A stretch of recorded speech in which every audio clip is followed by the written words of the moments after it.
गुरु महाराज की जय ध्वनि कर मुख हृदय और वातावरण को पवित्र करें। श्री सद्गुरु महाराज की जय। अखंड मंडलाकारं व्याप्तमयेन चराचरम्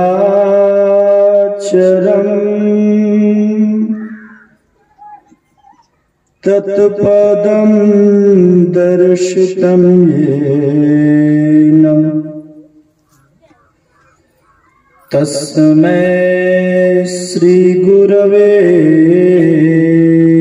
नमः।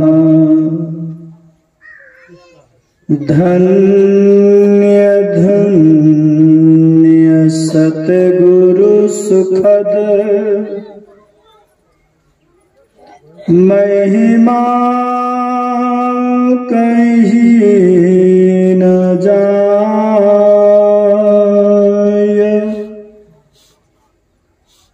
जो कछु कहूँ तुम्हारी कृपा मोते कछु न बसाय।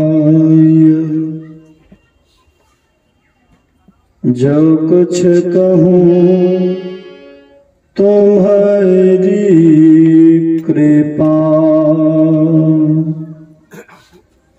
मोते कछु न बसाय। सर्वक्षण स्मरणीय अनंत श्री विभूषित परम पूज्यपाद सद्गुरु महाराज के पावन श्री चरणों में कोटि शह नमन। मंचासीन परम पूज्य स्वामी गुरुनंदन जी महाराज के श्री चरणों में बारंबार नमन। परमादरणीय श्री तपेश्वर बाबा के श्री चरणों में भी सादर नमन। इस सत्संग रूपी त्रिवेणी में स्नान करने वाले धर्म प्रेमी सज्जनों, धर्मशिला माताओं तथा भक्ति स्वरूपा बहनों, सबों को मेरा हार्दिक नमन है और निवेदन है कि एक बार बुलंद आवाज में जय ध्वनि करें। श्री सद्गुरु महाराज की जय। सप्ताह ज्ञान यज्ञ का आज छठा दिन है। ये 6 का बहुत बड़ा महत्व है। हमारा आपका जीवन 6 विकारों से भरा हुआ है। काम, क्रोध, लोभ, मोह, मद और मात्सर्य। पूर्ण आनंद की प्राप्ति के लिए 6 विकारों से अपने जीवन को मुक्त करना पड़ेगा। और जो व्यक्ति 6 विकारों से अपने जीवन को मुक्त करना चाहते हैं, उनके साथ उनको मन रूपी रावण से युद्ध करना पड़ेगा। प्रसंग में आप लोगों ने श्रवण किया कि प्रभु श्री राम युद्ध भूमि में है। इनके प्रतिद्वंदी के रूप में राजा रावण भी युद्ध भूमि में है, लेकिन दोनों में असमानता है। असमानता क्या है? तो रावण रथ पर सवार है और प्रभु श्री राम के पास रथ नहीं है। रावण अस्त्र शस्त्र से सुसज्जित है तो प्रभु श्री राम के पास मात्र तीर धनुष है। रावण के पास राक्षसों की सेना है तो प्रभु श्री राम के पास बंदर भालुओं की सेना है।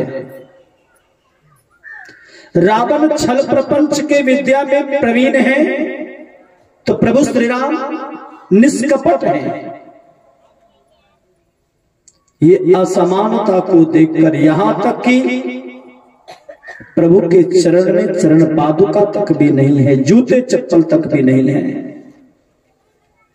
ये असमानता को देख करके विभीषण जी का धैर्य टूट गया, मन में संदेह उत्पन्न हो गया। क्यों संदेह? क्यों? तो रामायण में लिखा है, अधिक प्रीति मैंने भाषण देहा। जहां अधिक प्रीति होती है वहीं संदेह उत्पन्न होता है, जहां बहुत प्रेम होता वहीं संदेह। जैसे कभी आपका बेटा मेला देखने के लिए गया है, सही समय पर मेला से बेटा लौटा नहीं है, तो आपके मन में अनेकों संदेह उत्पन्न हो जाता है, पता नहीं अब तक तो आ जाना चाहिए। फोन करते हैं, साथियों को पूछते हैं कि अभी तक आया क्यों नहीं। बेटा एक नहीं अनेकों बेटे मेले में गए होंगे, परंतु संदेह किनके प्रति? अपने बेटे के प्रति, क्योंकि उस बेटा से आपको प्रेम है। कभी आप लोग अपने बेटी को या अपने बेटे को ट्रेन पर बिठाए होंगे, जब तक गाड़ी नहीं आती तो पूछते रहते हैं, पता नहीं, मन में संदेह रहता, गाड़ी आएगी, कैसी भीड़ होगी, नहीं होगी। गाड़ी आ गई, गाड़ी पर बिठा दिए, गाड़ी से बाहर निकलकर समझाते बुझाते हैं, देखो ट्रेन का भोजन मत करना, अनावश्यक लोगों से दोस्ती नहीं करनी है, अपने सामान का ख्याल रखना, अपने बच्चों का ध्यान रखना। तमाम तरह की बातें होती रहती है। गाड़ी खुली, बाय बाय बाय, और फिर घंटा डेढ़ घंटा के बाद पहुंच जाता है, बेटी भोजन कर ली, बच्चे सो गए, पानी पी लिया, सामान सुरक्षित तो है ना। जब तक कि वो बेटी गंतव्य स्थान तक पहुंचकर ये सूचना ना दे दे, पिताजी मैं सकुशल पहुंच गई हूं, तब तक पिता को संदेह बना रहता है, मां को संदेह बना लगा रहता है। क्यों? बेटी तो एक नहीं अनेकों बेटियां उस ट्रेन पर चढ़ी, परंतु आपको संदेह किनके प्रति? अपनी बेटी के प्रति, क्योंकि उस बेटी से आपको प्रेम है। प्रभु श्री राम को भी संदेह इसीलिए हो रहा है क्योंकि प्रभु श्री राम के प्रति जो विभीषण जी को संदेह हो रहा है। क्यों? क्योंकि प्रभु श्री राम के प्रति विभीषण जी का अनन्य प्रेम था, और इसीलिए उन्हें संदेह हुआ, क्योंकि रावण की शक्ति से वो परिचित था। इसलिए प्रभु श्री राम से विभीषण जी ने कहा कि हे नाथ, ऐसे बलवान शत्रु को कैसे मारिएगा? नाथ नरथ नहीं नहीं पद त्राना, केहि विधि जीतब वीर बलवाना। ऐसे बलवान शत्रु को कैसे जीतिएगा? क्योंकि आपके पास तो कुछ भी नहीं है। प्रभु श्री राम मुस्कुराए और कहा, हे सखा, हे मित्र, जिससे जीत होती है वो दूसरा ही रहता है। रथ रावण के पास भी है, रथ मेरे पास भी है। मेरे पास धर्म में रथ है और रावण के पास अधर्म का रथ है।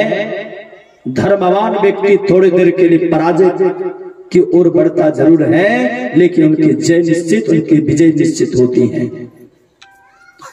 लेकिन अधर्मी व्यक्ति, पापी व्यक्ति थोड़ी देर के लिए जय की ओर बढ़ता है, लेकिन उनका पराजय सुनिश्चित है। मैंने धर्म की रक्षा की है, मैंने अपने जीवन को धर्मपूर्ण बिताया है, मेरा जीवन धर्ममय है, इसलिए मेरी जय होगी, मेरी विजय होगी। हे सखा, इनका फोन बंद करिए। हे सखा,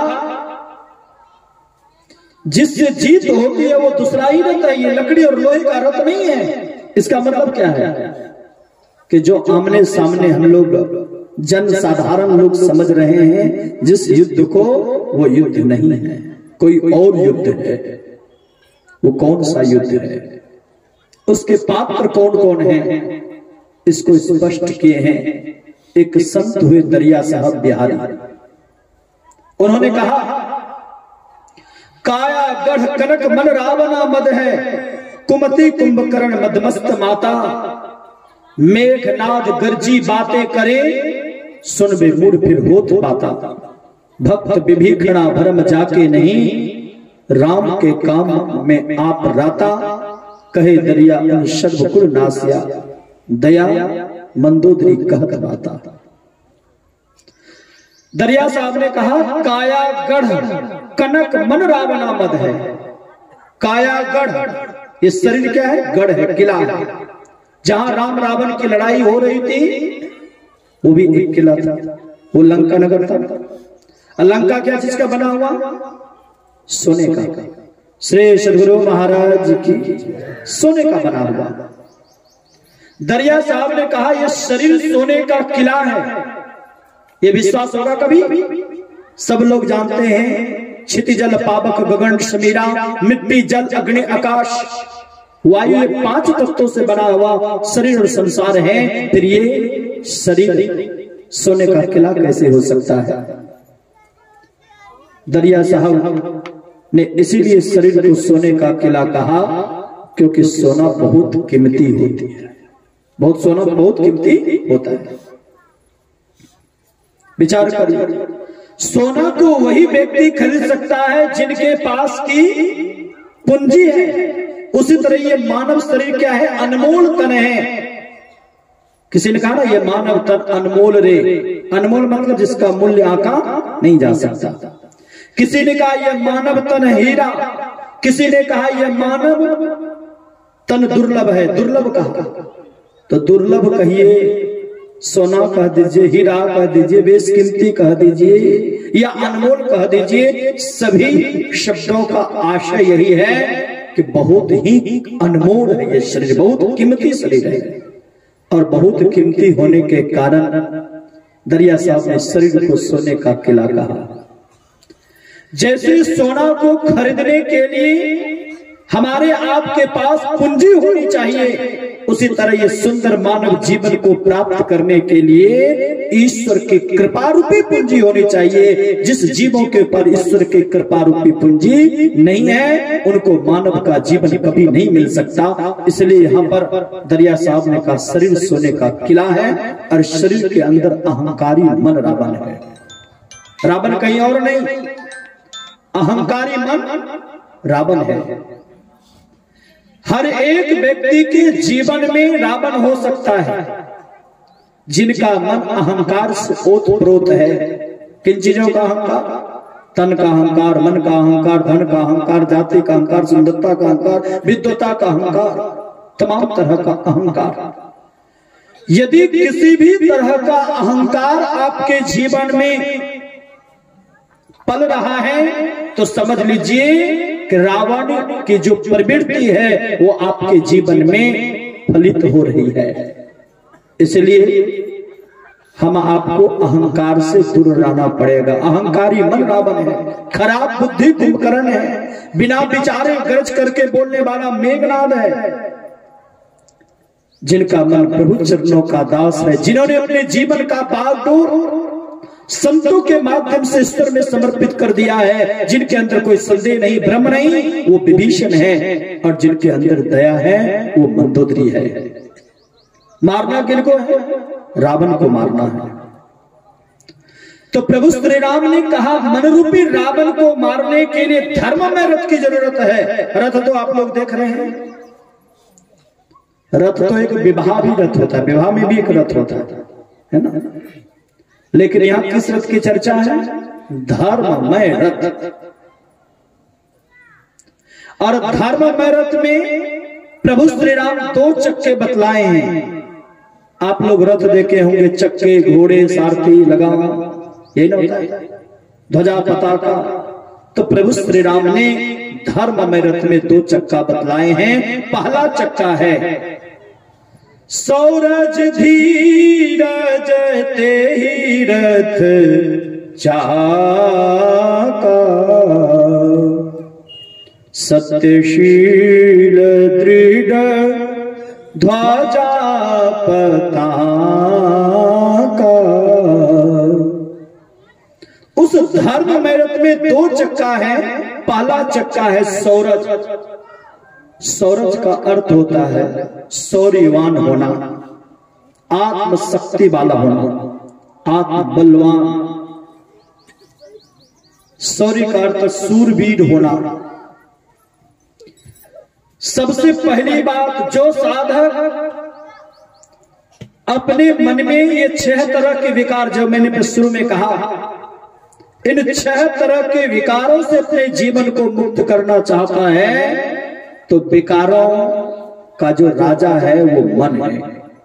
तो मन को बस में करना पड़ेगा। और मन को बस में करने के लिए सबसे पहली बात है, देखिए आगे मेरा के सो रही है, जगह उसको, हाँ ठीक से बैठो, आपको नींद आ रही है।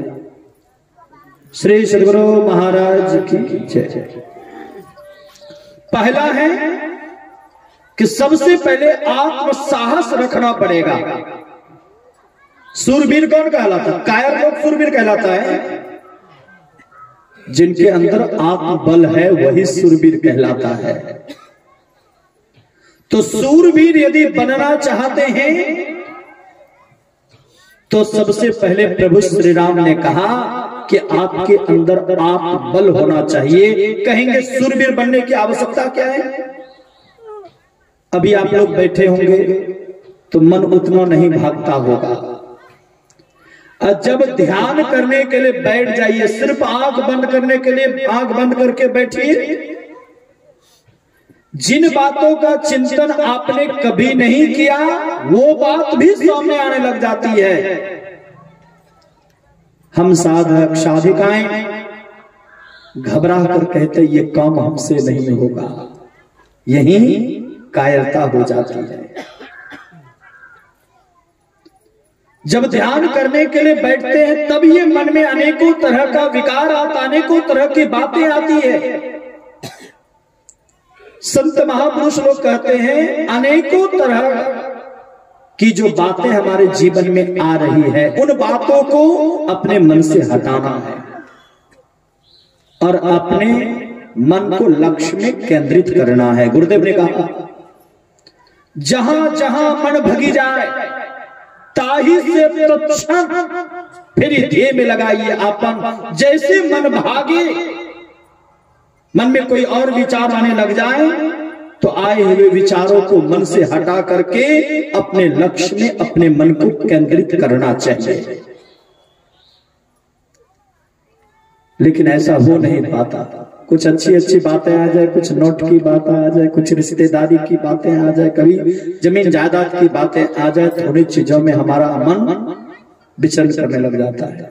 याद रखिए, जैसे लगड़ा घोड़ा रण को जीत नहीं सकता है, उसी तरह जो साधक साधना करने से पहले अपने अंदर कायरता ले आते हैं, अपने मन के प्रति सतर्क नहीं हो पाते हैं, मन को समेटने का प्रयास नहीं कर पाते हैं, ऐसे साधक कभी भी मन रूपी रावण को जीत नहीं सकता है।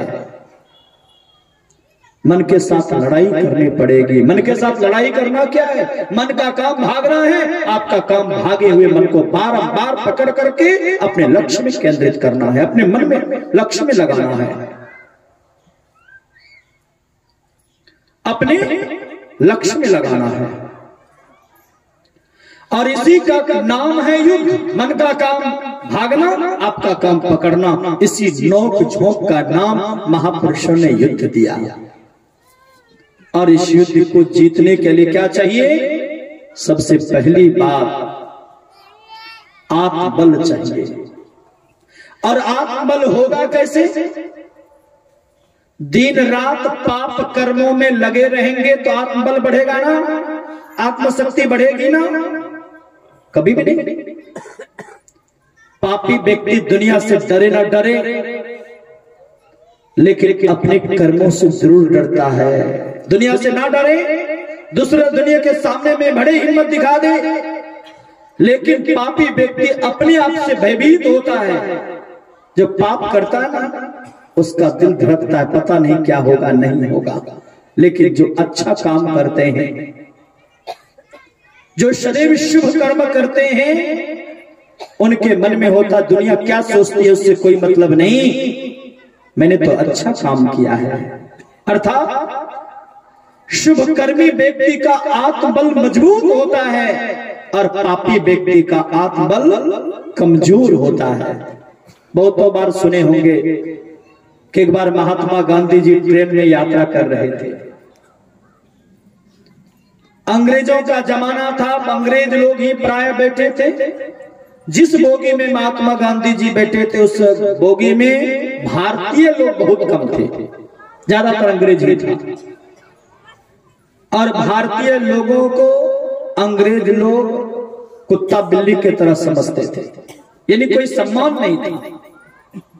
महात्मा गांधी जी के पास छोटी थैली थी, ऊपर पर रखा हुआ था। महात्मा गांधी जी को पेशाब का तलब लगा, चले गए पेशाब करने के लिए। इतने में दुष्ट अंग्रेज ने क्या किया, महात्मा गांधी जी के थैला को खिड़की से बाहर फेंक दिया। जब महात्मा गांधी जी लौटे तो देखा थैली नहीं है। तो महात्मा गांधी जी ने पूछा कि मेरी थैली कहां गई, मेरा बैग कहां गया? तो उस अंग्रेज ने कहा आपका सामान घूमने के लिए गया है। सोचिए कितने दुष्ट थे। कहा आपका सामान घूमने के लिए गया है।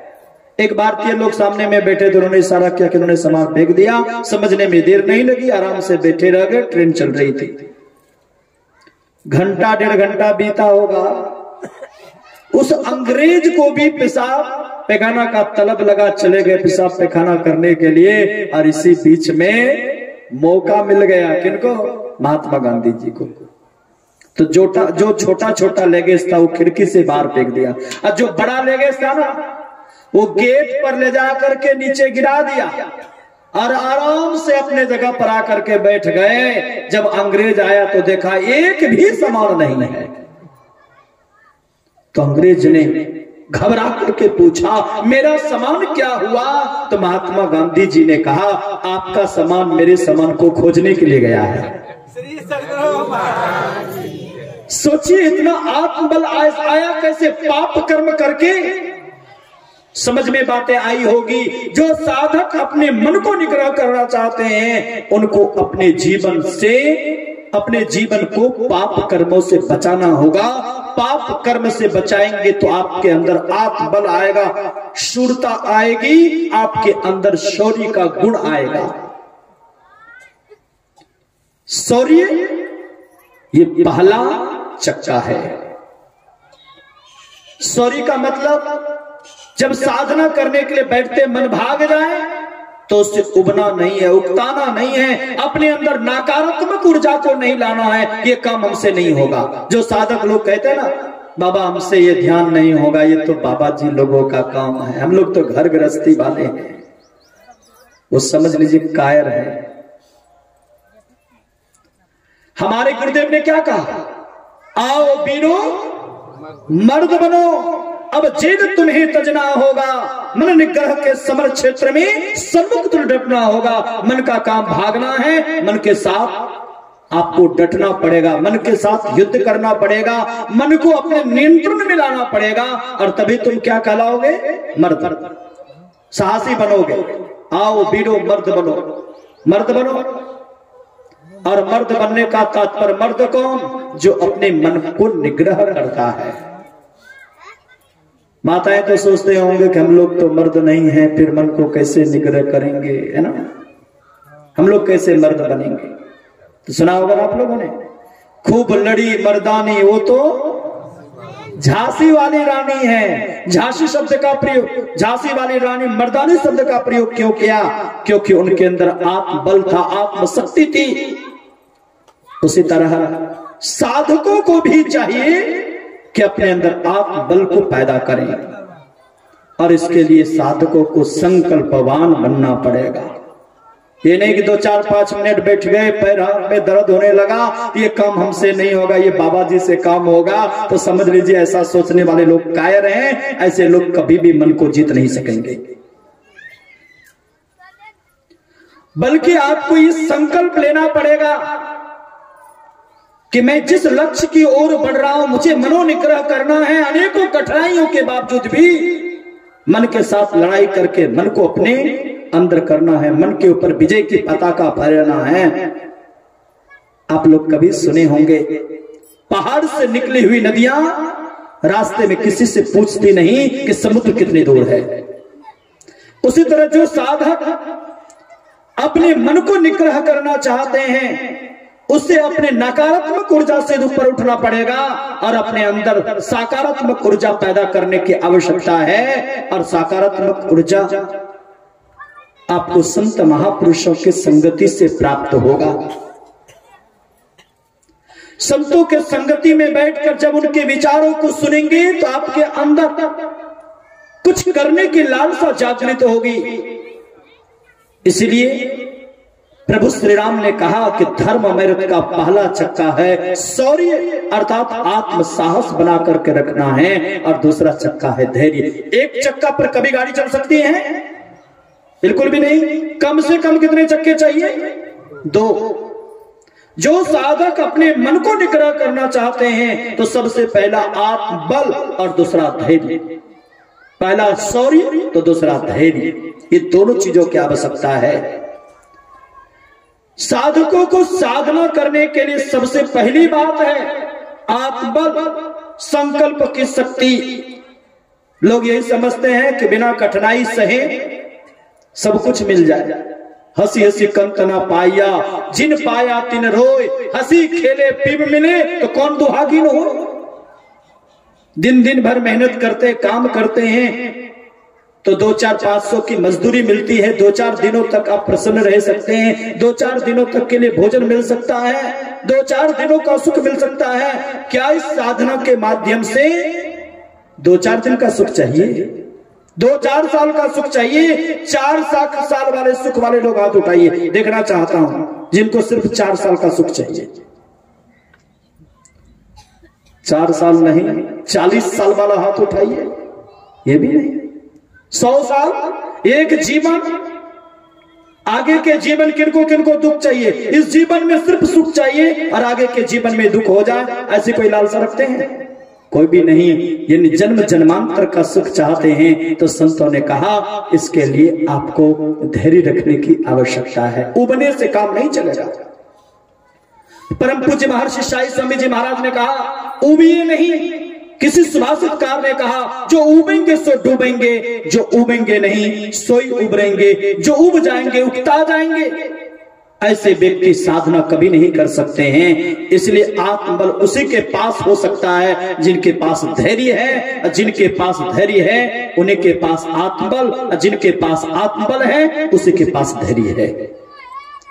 एक चक्का पर कभी भी गाड़ी नहीं चल सकती, कम से कम 2 चक्के चाहिए। उसी तरह साधना करने के लिए पहला जो नींव है, पहला जो आधार है वो आत्मबल, अर्थात आपके अंदर संकल्प की शक्ति। संकल्प करिए कि यदि आज मैं 10 मिनट बैठता हूं तो मुझे 10 मिनट नहीं, मनोनिग्रह करने के लिए मुझे और समय लगाना है।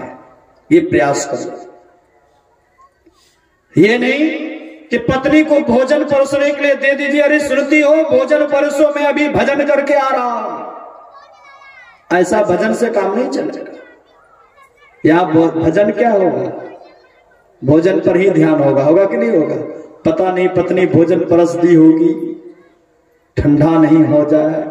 एक बार अगरबत्ती दिखाए, 2 मिनट मंत्र जप किए और उठ करके चले आए ठूसने के लिए। तो ऐसे लोगों से भजन नहीं हो सकता। चाहे जब समय मिले, जैसे समय मिले, अधिक से अधिक समय मनोनिग्रह करने में लगाइए। अनेकों कठिनाइयां आएगी, अनेकों परेशानी होगी, कभी घर परिवार बाल बच्चों अनेकों तरह का टेंशन होगा। उन टेंशनों से अपने आप को हटाते हुए अपने लक्ष्य की ओर अपने मन को केंद्रित करना है, और इसके लिए आत्मबल और दूसरा धैर्य। अनेकों परिस्थितियों के बावजूद भी अपने धैर्य को खोना नहीं चाहिए। मैंने तो देखा ये कार्यक्रम 3 बार कैंसिल हुआ, चौथे में हुआ। बड़ा धैर्य का परिचय दिया यहाँ के सभी कार्यकर्ताओं ने अंतिम में लक्ष्य को केंद्रित किया कि नहीं, कराना है तो कराना है। हुआ कि नहीं हुआ? किसी काम को करने में यदि आपका संकल्प शक्ति मजबूत हो तो वो संकल्प आपको सफलता दिलाता है। इसलिए आत्मबल के साथ साथ धैर्य रखें। इन दोनों चीजों पर जो ख्याल रखेंगे, इसके लिए साधना में आत्मबल की कैसे वृद्धि होगी, धैर्य की शक्ति कैसे बढ़ेगी, इस धर्ममय रथ में ध्वजा क्या है, पताका क्या है, घोड़े कौन कौन से हैं, उनके लगाम सारथी क्या है, इन तमाम बातों की चर्चा पूज्य बाबा के श्रीमुख से सुनेंगे। पूज्य बाबा बहुत विस्तार पूर्वक और पूज्य बाबा का कहने की शैली सबसे भिन्न है। जब मैं कभी जैसे सुबह मंच पर नहीं था, फिर भी मैं ध्यान पूर्वक पूज्य बाबा की बातों को सुन रहा था। बहुत अच्छा लगता, बहुत आनंद आता है सुनने में। तो हमारी भी इच्छा है कि पूज्य बाबा के ही श्रीमुख से विशेष रूप से हम लोग श्रवण करेंगे।